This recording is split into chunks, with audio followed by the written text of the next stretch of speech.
ሪፖርት ካዘጋጃችሁ በኋላ ማድረግ ያለባችሁ ነገር አለ። ስለዚህ በደንብ እስከ መጨረሻው ድረስ ተከታተሉኝ።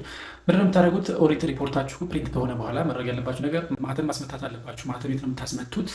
አቤ የሚባለው ወይም ደግሞ ኢትዮጵያ ኦዲት ቦርድ ኢትዮጵያ ኦዲት ቦርድ የሚባለው ጋር መሰለኝ ወደ 6 ኪሎ አካባቢ የሚገኘው ይሄ መስሪያ ቤት እንግዲህ የእናንተን ሪፖርት ማህተም መምታት አለበት።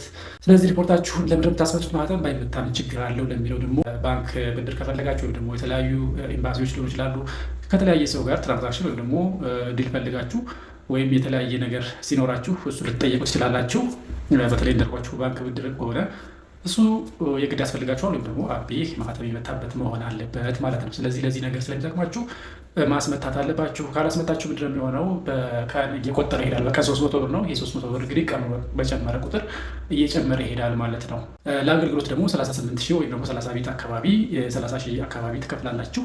ስለዚህ ይህንን አውቃችሁ የካርድ ይሰጣችኋል። አባል ካልሆናችሁ አባል እንድትሆኑ ይደረጋል። ስለዚህ ይህን ማህተም ማስመታት አለባችሁ ማለት ነው። ዲሴምበር የዘጋችሁ ያላስመታችሁ ካላችሁ ሄዳችሁ ማስመታት አለባችሁ። ሰኔ ዘጊዎች ደግሞ ፕሪንት ካደረጋችሁ በኋላ ወይም ደግሞ ፋይናል ከጨረሳችሁ በኋላ ሪፖርቱን አዘጋጅታችሁ ካለቀ በኋላ ሪፖርቱ ላይ ማህተም መመታት አለበት ማለት ነው። እንዳልኳችሁ ግን አገልግሎቶቹ ከነዚህ ከትራንዛክሽኖች ጋር በተገናኘ የተለያዩ ኤምባሲዎች ወይም ደግሞ የተለያዩ ድርጅቶች ጋር ብድር ሊሆን ይችላል የተለያየ ትራንዛክሽን ስታካሄዱ ሊጠይቋችሁ ስለሚችሉ ማለት ነው። የ2024 ወይም ደግሞ 2017 ያላስመታችሁት ሪፖርትም ካለ እሱንም ማስመታት ትችላላችሁ። ግን ያው ቅጣቱ ተቀጣችሁ ማለት ነው። በቀን ካልኩሌት ተደርጎ ትቀጣላችሁ ማለት ነው። ስለዚህ እንደዚህ አይነት ነገሮች ስላሉ እንድታውቁት ለማለት ያክል ነው። በሌላ ቪዲዮ አገኛችኋለሁኝ።